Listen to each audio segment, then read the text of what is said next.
All right, hello, movement prep number 3. Why do you do movement preps? Works as a warm-up, even though we do still do our 5 to 10 minute bike, row, run, walk, jog. Prior to it, that's to get the blood flowing, just to wake us up, get us going, say we're here for a purpose. And then movement prep is to continue on that purpose. I don't know about you, I hate stretching. While I like having a good warm-up, I don't have time anymore. I don't have the freedom of a good 30-minute warm-up prior to my hour, 2-hour workout. I need to get in, get her done. So the movement prep is focused on activating various muscle groups, turning on the spine, getting the blood flowing, working as a rehab concept. So we are working on preventative measures for possible injuries. We just try to avoid them as best as possible by doing the proper steps prior. And then also rehab. So especially as adults, we have weird niggling things, injuries that happen that we never paid attention to. And so this movement prep helps with all of that rehab concept as well. Plus, further activates the brain, tells us we're here for a purpose, sets us into focus mode. So to start, movement prep number 3, we have got a dowel. You can use a broomstick if you don't have a dowel like this. You could also go get, I think these are $5 at PD Mart, Home Hardware, multiple places. Worth having. So we're going to do 6 shoulder dislocates. We want to be able to have our hands fairly wide. It doesn't be super wide because then you knock yourself in the head, but we don't want to be super close unless you have unbelievable shoulder mobility. From here, I'm going to use my snatch grip so I can work on that mobility with my snatch grip for Olympic lifting.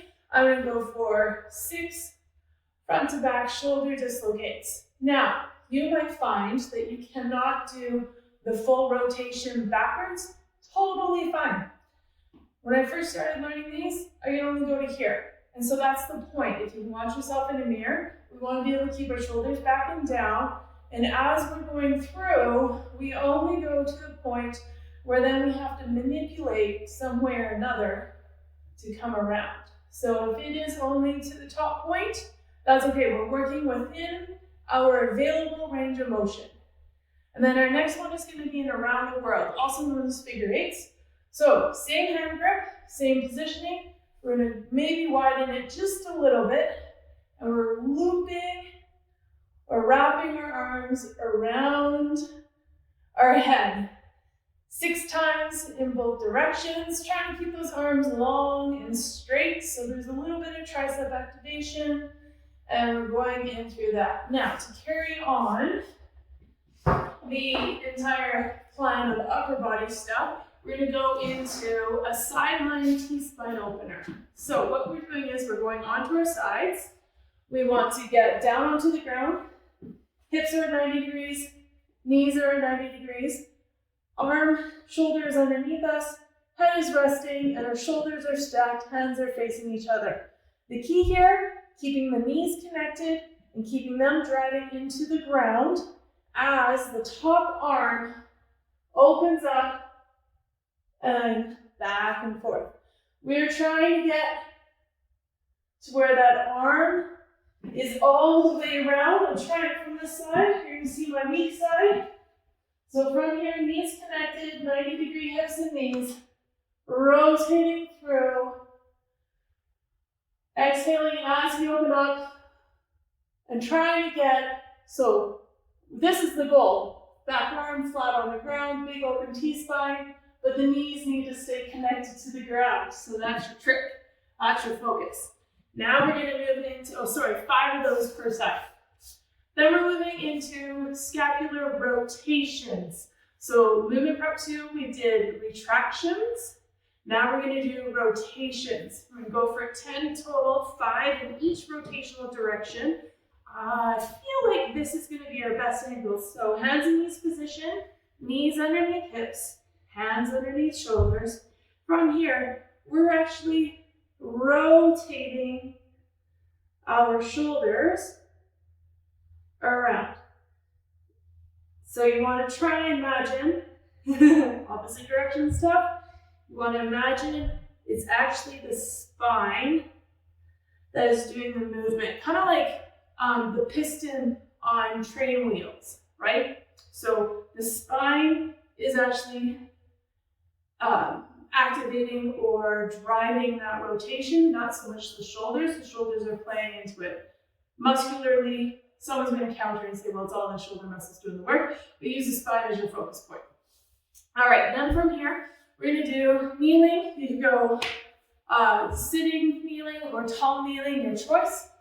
8 per side, active isolated cross chest stretches. You can do this standing too. However, your next thing is on the ground. So I figured it'd be nice rather than making you go up and down.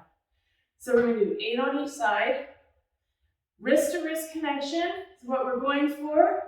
We want to be able to keep the shoulders square, rib cage strong, core engaged. So notice I'm not pulling and twisting. I'm simply catching that wrist, gentle tuck, and then letting go. All right, 8 of those on each side.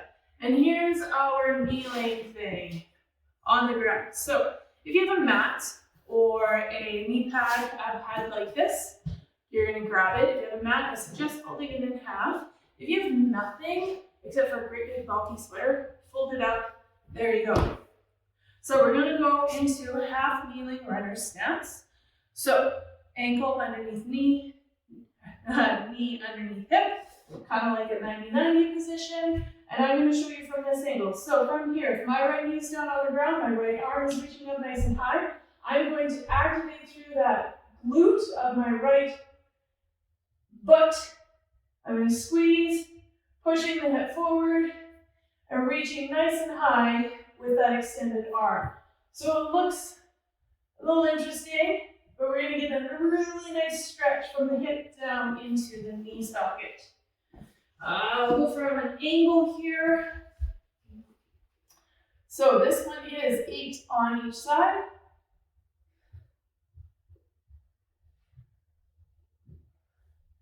Micro exhale as you go through that stretch, and then breath, and again. All right, so we can put our pad aside, and we're gonna go into a 4 per side Cossack Lunge. So that Cossack Lunge is a nice wide stance. We're gonna squat down to the depth we can. What makes it a Cossack? Toe up, perfect world, arms up, I'm not there. We're gonna walk our hands over, switch to the other side. Flat foot on that bent knee, the loaded leg, toes up to the sky. Nice stretch in through the inner legs. When you have this under control, don't use your hands to transfer over. Now, that's 4 per side, 8 total. We can also modify to a high Cossack. We don't have to be super low. We're just working on motivating that stretch and getting the toe up so it changes from a side lunge stretch into slightly different muscle group. And then finally, slouch stretch. Just to get the spine going, to train and remind your body that it actually can curl the spine under certain circumstances and with an easy 2-0 load. So what we're doing, good stance, feet underneath hips. We're gonna start at the top of your skull, very, very top of the spine.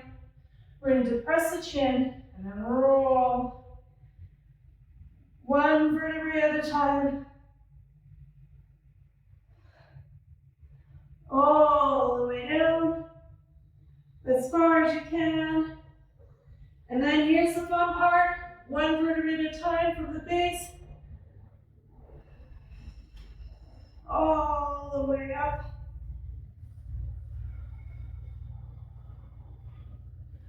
Big breath, go again. If you have low blood sugar, don't go all the way down. So if you have low blood sugar, we're gonna start from the top again, depress the chin, curling, rounding through.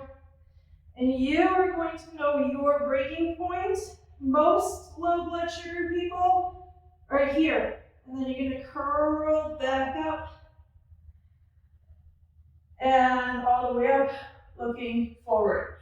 Some people will find that this is really, really tough.